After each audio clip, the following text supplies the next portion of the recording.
Yom Kippour, le grand jour. Le jour de Yom Kippour, c'est le jour unique de l'année où toutes nos fautes sont pardonnées. Mais il faut savoir que ce monde, l'univers entier, existe en 3 dimensions. Le temps, l'espace et l'âme, le spirituel. Et le jour de Yom Kippour, le Dieu unique se dévoile dans les 3 dimensions de l'espace, du temps et de l'âme, du spirituel. C'est le jour où le Dieu unique se dévoile dans un espace unique, le Saint des Saints, le Kodesh Kodashim, l'endroit le plus sacré du monde, du temple de Jérusalem, où aucun être humain n'a le droit de pénétrer toute l'année, même les anges n'ont pas le droit d'y pénétrer. Seul un homme a le droit d'y pénétrer le jour de Yom Kippour. C'est l'espace sacré par excellence, l'espace unique au monde, et l'unité de Dieu se dévoile le jour de Yom Kippour dans cet espace unique au monde. Et puis il y a la dimension du temps. C'est un seul jour, un jour unique dans l'année où l'unité de Dieu se dévoile dans le jour de Kippour.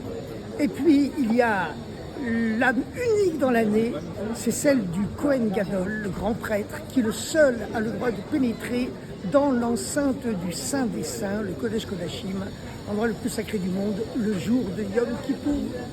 Et voilà, l'unité de Dieu se dévoile dans le temps, dans l'espace, dans l'identité humaine, dans l'âme, par ces 3 dimensions uniques, les 3 dimensions de l'univers, et elle nous apporte toutes les bénédictions du monde pour une merveilleuse année.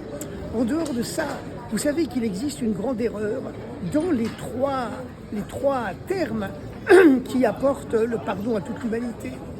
Ces 3 termes qui apportent le pardon à toute l'humanité, ce sont les 3 termes que tout le monde chante dans la synagogue, la Teshuvah, la Tefila et la Tzedaka. C'est mal traduit en général, on traduit Teshuvah par repentir, mais c'est faux.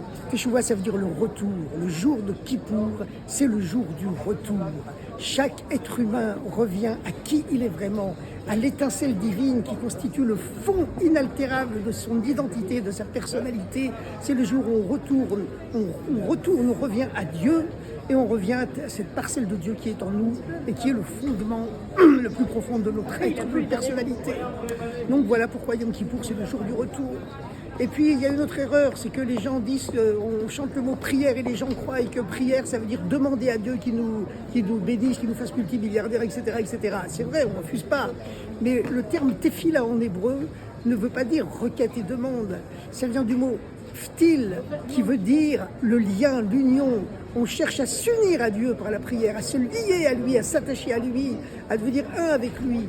Et c'est ça le véritable sens du mot prière, et c'est pas requête et demande. Et enfin, il y a la tzedaka qui est mal traduite par le mot charité. Et charité, ça veut dire je suis bien gentil, je te donne de quoi vivre. Mais en réalité, la racine du mot tzedaka en hébreu, c'est le mot tzedek qui veut dire la justice. Ce n'est que justice de donner à quelqu'un qui est dans le besoin. Et encore, plus que le riche ne donne au pauvre, c'est le pauvre qui donne aux riches. Et Yom Kippour, vous voyez, c'est le jour où on dit les 5 prières. Les 5 prières, d'habitude, tous les jours on en dit seulement 3. Shabbat et les jours de fête, on en dit 4. Mais le jour de Kippour, à la fin, on dit la fameuse Neila, la 5e prière qui est celle de la 5e dimension, qui est la 5e dimension de l'âme. Or, qu'est-ce qui permet à Yom Kippour de se faire pardonner? Normalement, pour se faire pardonner, il faut faire des efforts, il faut plus jamais recommencer, bon, c'est sûr. Mais qu'est-ce qui donne cette magie, cette chose incroyable de Yom Kippour qui obtient le rachat, qui obtient le pardon?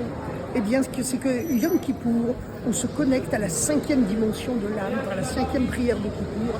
Et cette dimension de l'âme, c'est une dimension de l'âme qui ne peut pas être atteinte par les efforts humains.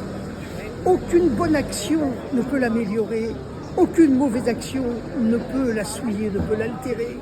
Et c'est ce niveau-là qui est toujours l'étincelle divine, la plus profonde qui est en nous, qui est au-delà du bien et du mal. C'est la 5e dimension de l'âme qui se dévoile par la 5e prière, où Dieu s'enferme avec le peuple juif pour lui rendre la terre sainte et apporter grâce à ça la bénédiction à l'ensemble de l'humanité. Et donc voilà, c'est le grand jour, c'est Yom Kippour. On vous souhaite à toutes et à tous une merveilleuse année.